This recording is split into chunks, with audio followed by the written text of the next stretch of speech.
What does the word family really mean? Is it about the blood that runs through your veins? Or is it about the hands that wipe your tears, the arms that hold you during a thunderstorm, the voice that reads you a story until you fall asleep? I used to think I knew the answer. For the first 13 years of my life, my world was small and perfect, built on a foundation of love so solid I never thought to question it. But a single whispered conversation, overheard through a cracked kitchen door, brought that entire world crashing down. And I learned, in the most painful way possible, that sometimes the family you are born into is not the family that saves you. My name is Amelia, and this is my story. It isn't a happy one, but it's a real one. And I feel like I need to tell it just in case there's someone out there who feels as lost as I once did. My story begins in a small town nestled near the mountains. It was the kind of place where everyone knows your name, and the seasons paint the landscape in bold, beautiful colors. In the winter, a thick blanket of snow would silence the world, covering the trees and frosting the windows. In the spring, wildflowers would burst from the ground in a riot of color, and the air would smell sweet with the promise of new life. Our house was small, but it was always warm. A simple one-story home with 2 little bedrooms and a tiny kitchen that always seemed to be full of love. This was the world my parents, Julia and Mark, had built for me. My mother, Julia, worked at the town bakery. She was a woman made of kindness and warmth.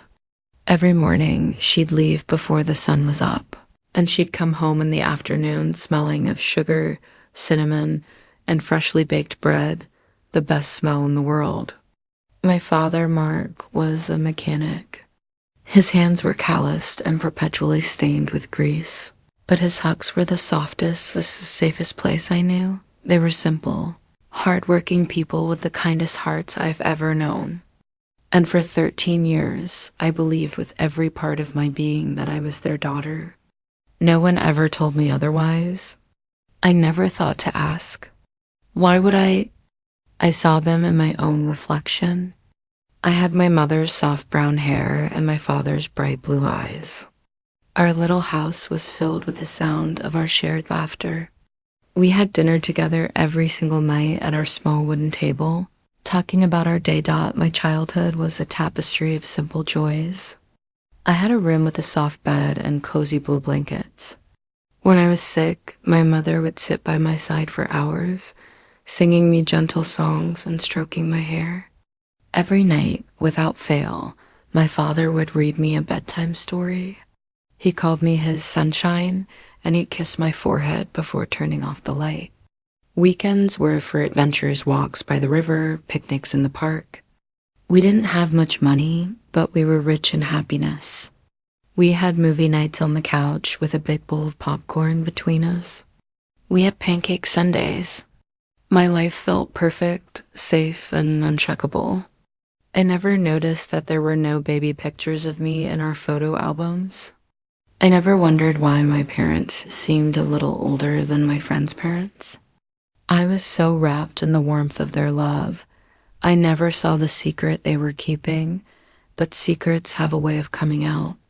And mine came out on a cold, gray afternoon in November.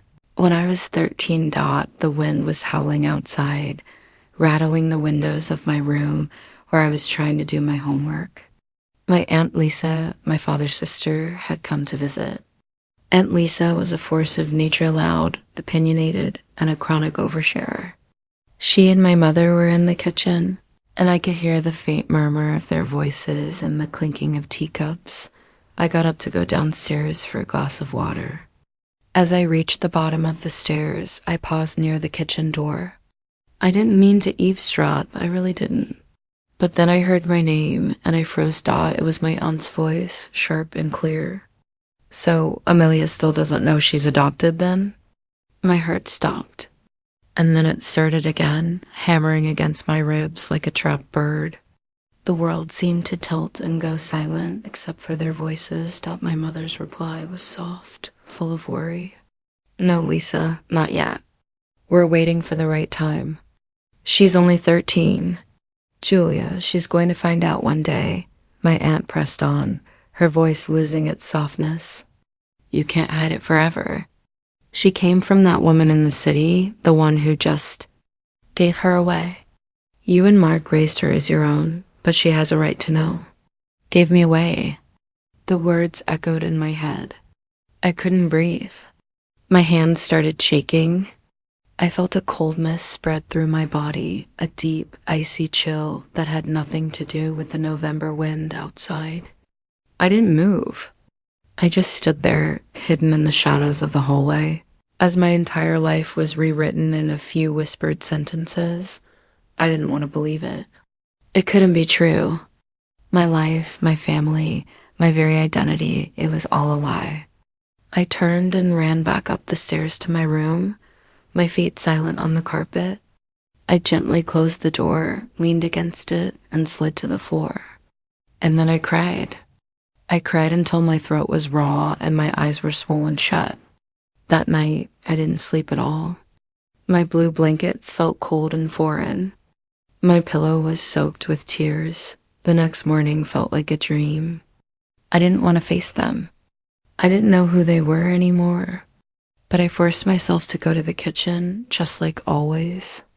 My mother was making toast. My father was reading the newspaper. They looked exactly the same, but I was different. Everything was different. I stood in the doorway, and the question just fell out of my mouth. My voice a small, trembling whisper. Am I adopted? My mother froze, her back to me. She slowly turned around. Her face wasn't angry or defensive. It was just sad. Her eyes were soft and full of a pain that mirrored my own. Yes, sweetheart, she said, her voice barely audible. You are. But we love you more than anything in this world. Her words didn't comfort me. They felt like another lie. You lied to me, I choked out, the tears starting to fall again. You're not my real parents. My father put down his newspaper. He walked over to me, his face etched with sorrow. We never ever wanted to hurt you, sunshine, he said, his hand resting on my shoulder. I flinched. We were going to tell you. We were scared.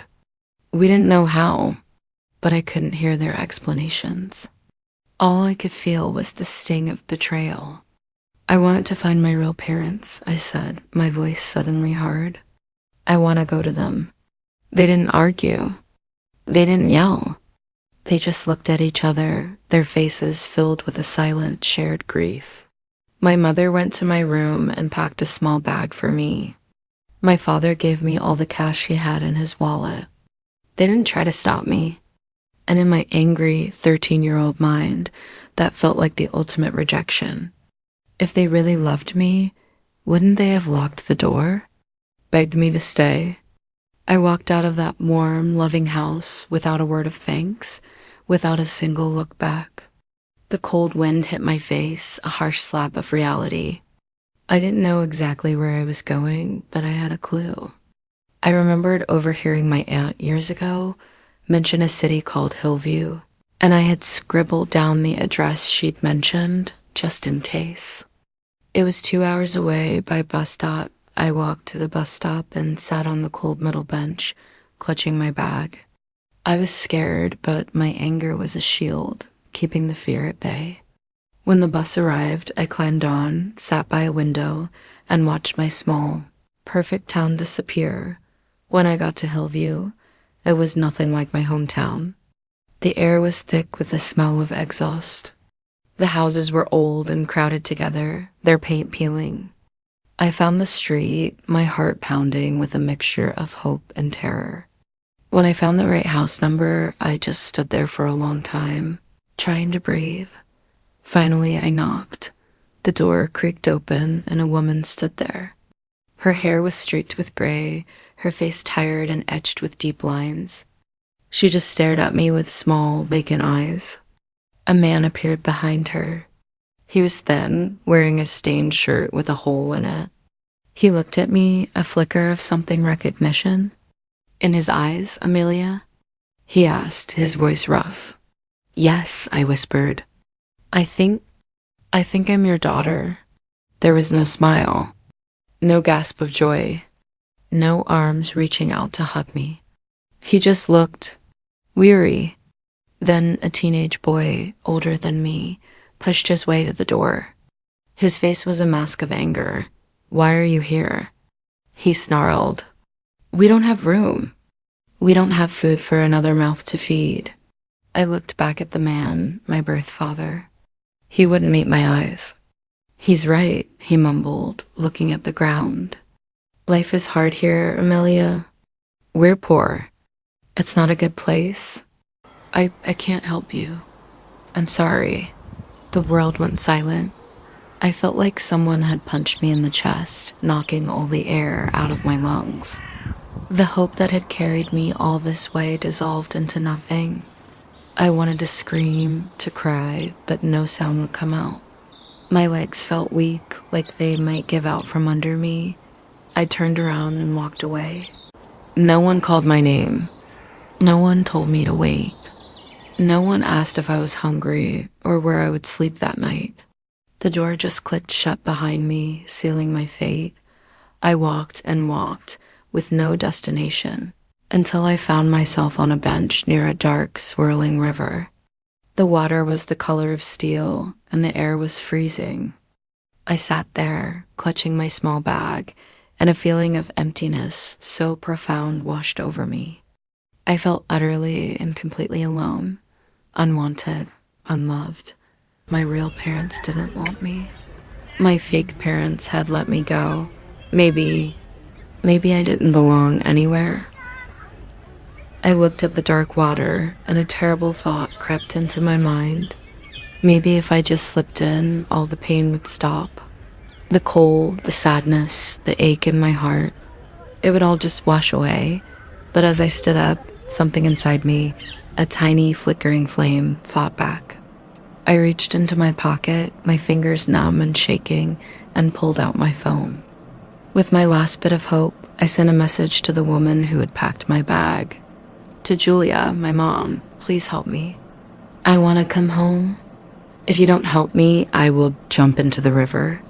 I sent it, and then I sat there, my heart racing, staring at the screen. The minutes stretched into an eternity. 10 minutes passed. 20. Tears streamed down my cold face. They didn't care. They were probably relieved I was gone. The flame of hope was about to die out, and then my phone chimed. A message.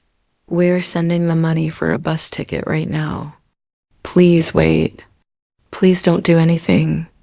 We love you, sunshine. Please come home. I collapsed back onto the bench and sobbed. Not tears of sadness anymore, but tears of overwhelming, heartbreaking relief. They wanted me. They still loved me. That tiny, flickering flame roared back to life. It was just a small light in a vast darkness, but it was enough. It was enough to bring me home. The bus ride back was a blur of darkness and quiet reflection. When I finally reached my town, it was past midnight. I walked through the silent streets to my house. The living room light was on, a warm, golden beacon in the night. I took a deep breath and opened the door. My mother was sitting on the couch, my father pacing by the window. When they saw me, there were no questions, no angry words. My mother just stood up, crossed the room, and wrapped her arms around me, holding me so tightly I could feel her heart beating against my back. My father took my bag from my hand and gently set it on the floor. My mother led me to the couch and wrapped me in a warm blanket. My father brought me a steaming mug of tea and a bowl of hot soup. They just sat with me in the quiet, watching me eat, letting their presence be my comfort. Later, in my room, everything was just as I had left it. It was my sanctuary. I lay in my bed and thought about the cold house, the angry faces, the final click of that closing door. And then I thought about this house. The house where a light had been left on for me. The next morning, my mother came into my room with a cup of tea. She sat on the edge of my bed. I looked at her, at the woman who had lied to me, but who had also waited up all night, sick with worry. "I'm sorry," I whispered. She stroked my hair, her touch so familiar, so comforting. "You are our daughter, Amelia," she said, her voice thick with emotion. "Always, forever." And that's when I finally let myself truly cry. I cried for the little girl who had lost her perfect world, and she just held me, rocking me like I was small again. Days turned into weeks. We didn't talk about what happened. We didn't need to. Their love was in their actions. In the cookies my mother and I baked together. In the way my father brought me flowers and called me princess again. Their forgiveness was silent, unconditional, and absolute. One evening, my mother brought out an old photo album. "You're a part of every memory we have, Amelia," she said softly.